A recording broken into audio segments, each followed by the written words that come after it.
Krishna. Hare Krishna.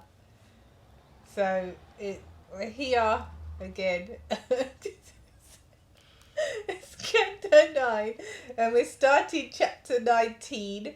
Canto 9. Oh God, Canto 3, Chapter 19, Text 1. Keep an eye on this one. God, Text keep an eye 1. on this and everything she says. As you can see, he's still not recovered. But he's insisting on doing a reading. Well, Get well soon to Sri Devi Gopi, who's been watching while she's recouping. That's like a poem, watching, pooping. Get well soon, Sri Devi Haribol. Alright. Om Namo Bhagavate Vasudevaya. Om Namo Bhagavate Vasudevaya. Om Namo Bhagavate Vasudevaya. Alright, next one. Sri Maitreya said... Did you tell him it was a new chapter? I did, I already said that. And the name of the chapter? Oh dear. The killing of the demon Hiranyaksha. That's the name of the chapter. So we're going to get right in there now. Text 1. Sri Maitreya said, after hearing the words of Brahma, the creator, which were free from all sinful purposes and as sweet as nectar, the Lord heartily laughed and accepted his prayer with a glance laden with love. Purport. The word Niryalika is very significant.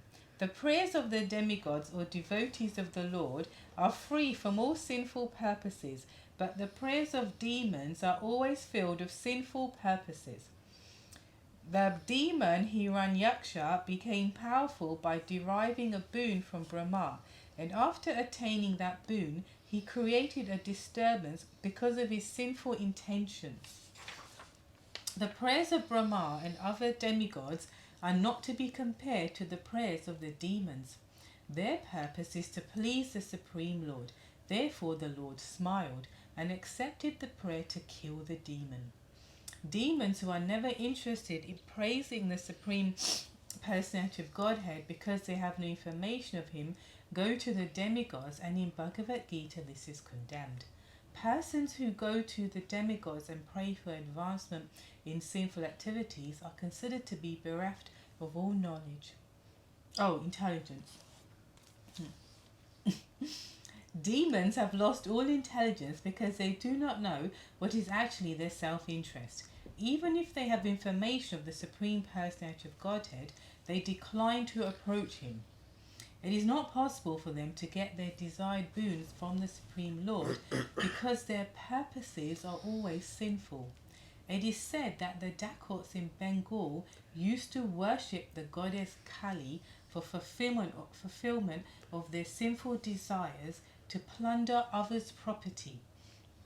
But they never went to a Vishnu temple because they might have been unsuccessful in praying to Vishnu. Therefore, the prayers of the demigods or the devotees of the Supreme Personality of Godhead are always untinged by sinful purposes.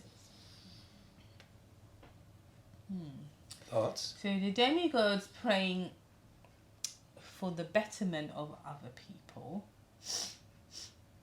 and they know the Lord to an extent. So it says here they know how to praise the Lord, because there's always that form of order where you first glorify or praise the Lord, and then you say, this is my intention in coming here.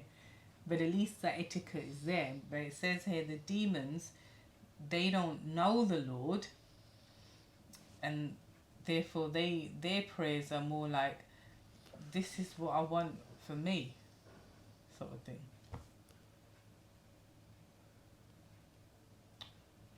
Self-interested.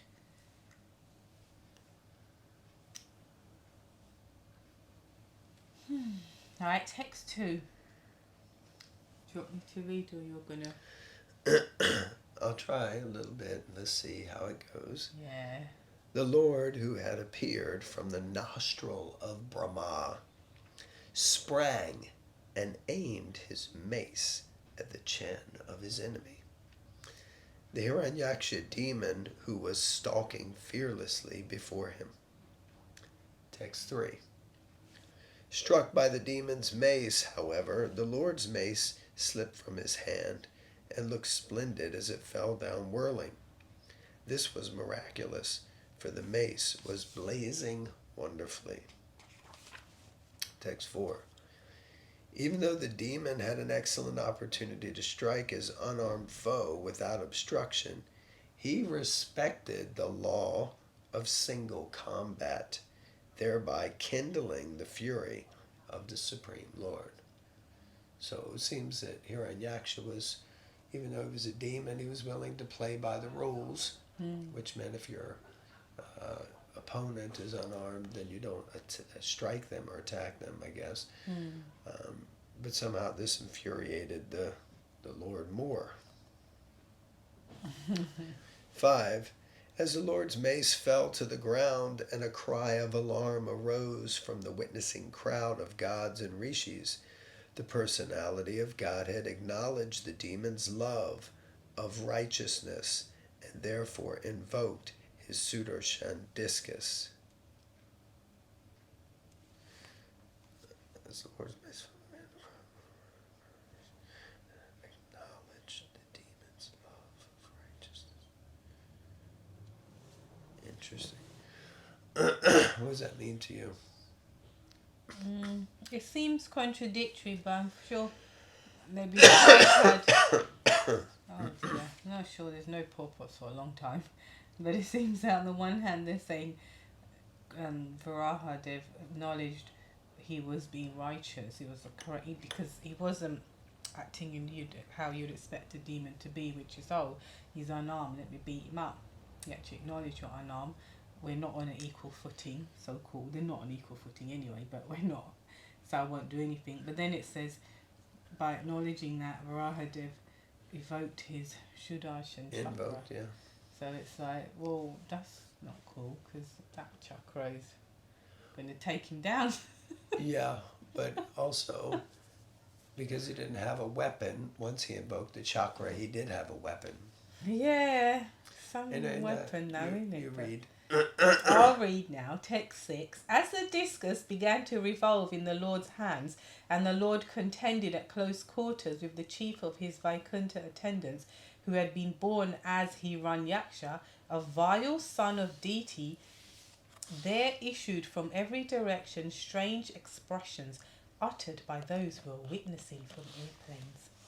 They had no knowledge of the Lord's reality, and they cried, "May victory attend you! Pray dispatch him! Play no more with him!" So everyone that's watching it is just saying, look, stop messing about, just get it done. Text 7. When the demon saw the personality of Godhead, who had eyes just like lotus petals, standing in position before him, armed with his Sudarshan discus, his senses were overpowered by indignation. He began to hiss like a snake, and he bit his lip in great resentment.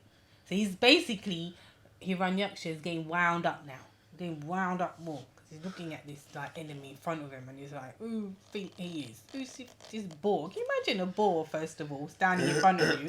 That in itself is, interesting. And then with one of his boar hands, he's got a Sudarshan disc, and he's looking like, I'm like better than you. So then he's thinking, you're a big fat boar, and what the hell's going on there? So text 8. It sounds like something else getting wound up. Yeah, I'm just getting the Can't go for it. Text 8. The demon who had fearful tusks stared at the personality of Godhead as though to burn him. Sometimes people do that, don't they? They think they can burn you with their eyes.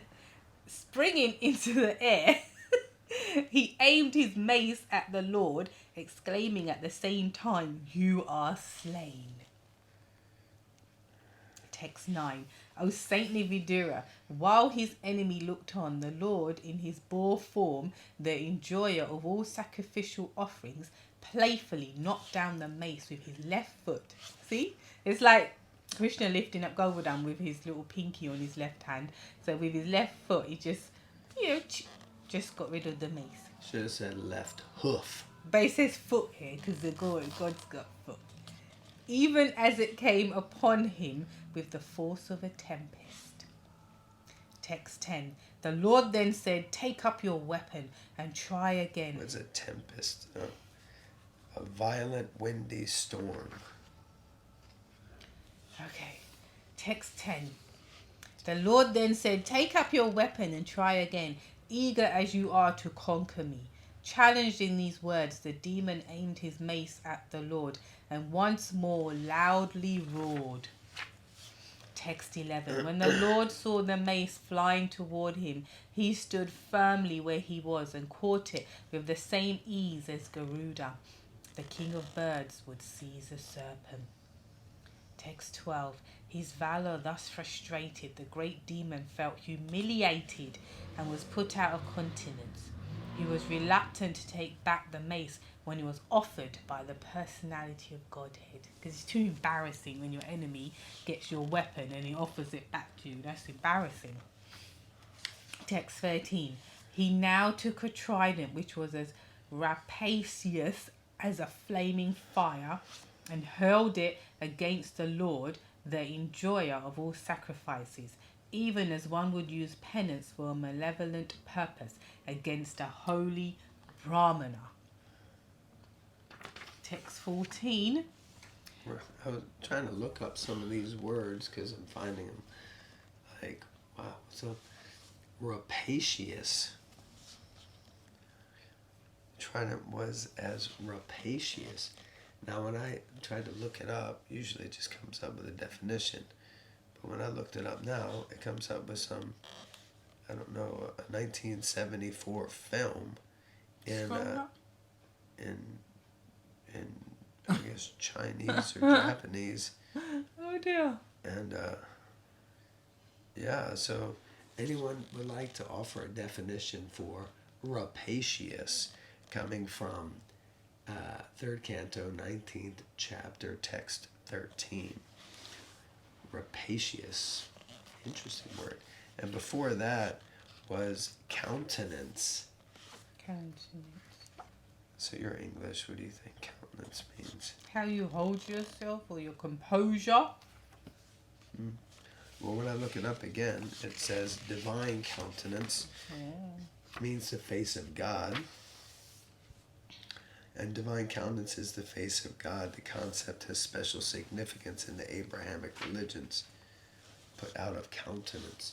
So again, another word that doesn't seem to be there. I'm sure if I try to look it up other places, I could find it if I did a Google search. But if anyone would like to help us out, countenance. I mean, yeah, composure or imbalance or something like that, I guess. But yeah, anyway, it's got the words. Text 14. Hurled by the mighty demon with all his strength, the flying trident shone brightly in the sky. The personality of Godhead, however, tore it to pieces with his discus Sudarshan, which had a sharp-edged rim, even as Indra cut off a wing of Garuda. Indra cut off a wing? Well, let's read the purport because it says it. Purport. Okay. The contents of the reference given herein regarding Garuda and Indra is this. So Prabhupada letting us know. Once upon a time, Garuda, the carrier of the Lord, snatched away a nectar pot from the hands of the demigods in heaven in order to liberate his mother. Vinata, that's his mother, from the clutches of his stepmother, Kadru, the mother of all the serpents. On learning of this, Indra, the king of heaven, hurled his thunderbolt against Garuda. With a view to respect the infallibility of Indra's weapon, Garuda, though otherwise invincible,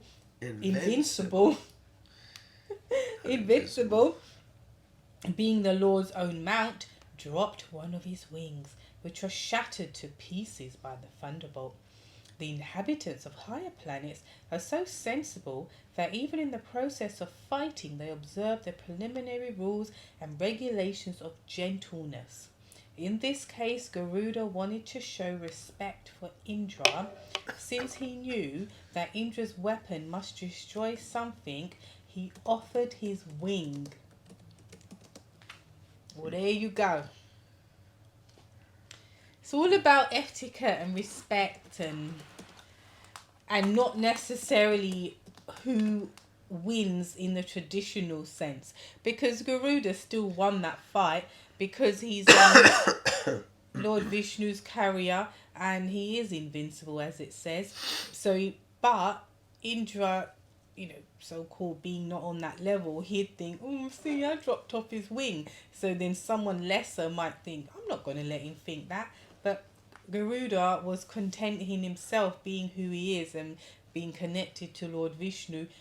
It don't matter. Not all battles need to be fought. It's okay. I just roll on. Roll on. Text 15. Okay, we're rolling on. Here we go. The demon was enraged when his trident was cut to pieces by the discus of the personality of Godhead. He therefore advanced toward the Lord and, roaring aloud, struck his hard fist against the Lord's broad chest, which bore the mark of Srivats. Then he went out of sight. Purport. Srivats is a curl of white hair on the chest of the Lord, which is a special sign of his being the Supreme Personality of Godhead. In Vaikuntha Loka, or in Goloka Vrindavan, the inhabitants are exactly of the same form as the Supreme Personality of Godhead, but by this Srivats mark on the chest of the Lord, he is distinguished from all others. It's an interesting statement there. In Vaikuntha, I understood they were all the same, but I didn't. In Goloka. In Goloka, that seems to be a little bit of a... Because in Goloka, everyone has different forms. Yeah. Unique, like the cowherd boys, cowherd girls, Yashoda, cows. Excuse me. Should we read one more? Call it a day. All right, text 16. Hit in this manner by the demon, O Vidura, the Lord, who had appeared as the first boar, did not feel the least quaking in any part of his body, any more than an elephant would when struck with a wreath of flowers. Purport. As previously explained, the demon was originally a servitor of the Lord in Vaikuntha, but somehow or other he fell as a demon. His fight with the Supreme Lord was meant for his liberation. The Lord enjoyed the striking on his transcendental body, just like a fully grown-up father fighting with his child. Sometimes a father takes pleasure in having a mock fight with his small child, and similarly the Lord felt Hiranyaksha striking on his body to be like flowers offered for worship. In other words, the Lord desired to fight in order to enjoy his transcendental bliss. Therefore, he enjoyed the attack.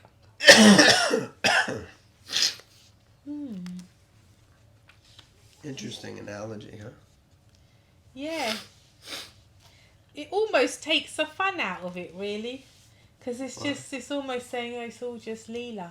Instead of getting into it, the demons and the demigods and the Lord. But no, at the end of the day, Krishna just fancied a quite, a bit of a mash-up with someone, really. And yeah, you got to fight with semi-equals, as it were. Otherwise, there's no fun, really. But it's all fun anyway. It's nice to read and hear and discuss. Because we grow up and we watch movies or we read novels or this, so it's there in this material world, but it's all there here in the pages of the Bhagavatam or a Krishna book or Chaitanya Charitamrita.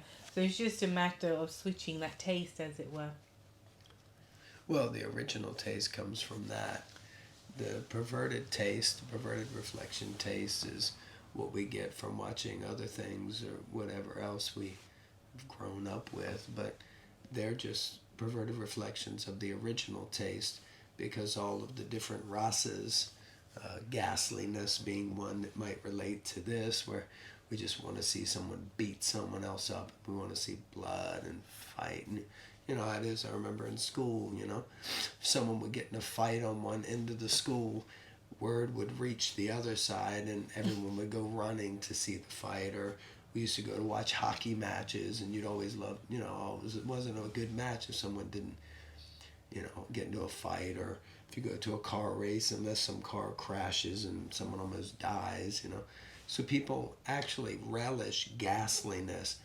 But why? Because that's one of the rasas with Krishna. Hasya rasa, I think it is humor. And people like humor, like to laugh, and people don't like to be laughed at, but they like to laugh at others, that's for sure. But again, that rasa comes from the relationship with Krishna. Okay. So I got my 2 cents in. You sure That's all I need.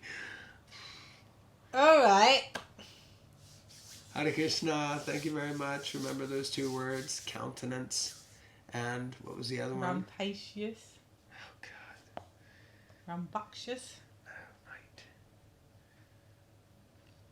Ram's bottom. Yeah, what did you say first? Rampacious. It's rapacious. Rapacious. R-A-P-A-C-I-O-U-S. All right. Hare Krishna. Hare Krishna, everyone. Take care.